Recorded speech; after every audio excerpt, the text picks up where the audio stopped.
wasn't a big horse, it wasn't a strong horse. Oedd e'n fach yn esgyrnog, ond ceffyl oedd e, felly dyma Jack yn mynd ar ei gefn. A'r ceffyl yn cario Jack ar hyd yr hewl. And then the horse started to speak. And it said, Jack, there are many people out there in the big wide world, and if you can help them, you should. Well, of course, meddwl Jack, o'n i'n gwybod ni yn barod. Good. The mobile speakers than I thought in the audience.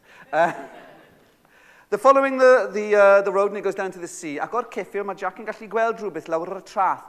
Rhywbeth sgleiniog, rhywbeth llachar. So he gets off his horse to see what it is. And it's shining, and it's small, and it's wriggling. And by the sea washed up, there is a fish, not quite dead.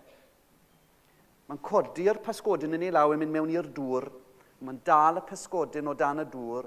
Ac o tipyn i beth, dim mae'r pysgodyn yn dechrau dod nôl at ei hunan. Ac yn llithro rhwng ei fysedd, nofio ar mewn cylch, rhoi ben allan o'r dŵr, ac yn ddweud, I'm not any old fish, Jack. I am the king of the herring. And if you need my help, you call me, I'll come. A dyma Jack yn mynd ar gefn y ceffyl unwaith eto, a'r ceffyl yn ei gario fe mewn i'r bryniau, a dyma'r ceffyl yn dechrau siarad unwaith eto. Listen to me, says the horse. Out there are many beautiful things, but this is what you need to know. Some of the most beautiful things are also the most dangerous. A dyma Jack yn dweud, achos fod e ddim yn gwybod ni. Ac wrth iddo fe ddweud, dyma rhywbeth yn cael ei chwythu tuag ato fe. Ac wrth iddo fe ddweud, dyma'r peth yma yn cael ei chwythu tuag ati benne. Ac wrth iddo fe ddweud, dyma'r peth bach yn cael ei chwythu mewn... And he pulled this thing out, and he looked at it, and it was a feather, but not any old feather. It was a beautiful golden feather. It shone, and it glistened, and it gleamed. It was the most beautiful thing he'd ever seen. And he just went to put it in his pocket, and the horse says, Hey, Jack! Have you forgotten what I just told you?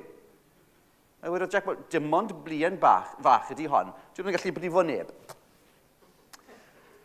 Dyma Jack ar gefn y ceffyl, a'r ceffyl yn mynd i fyny ac i fyny tuag at y mynyddoedd. And by the time they got to the top of the mountains, it was getting dark. Jack needed somewhere to stay. Luckily, in the gloom in front of them was a big castle. He gets to the door. He's about to knock on the door when suddenly from inside he hears a big noise, and it goes like this.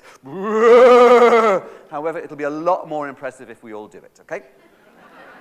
Jack gets to the door, he knocks on the door, and there's a noise, and it goes like this. You're so good.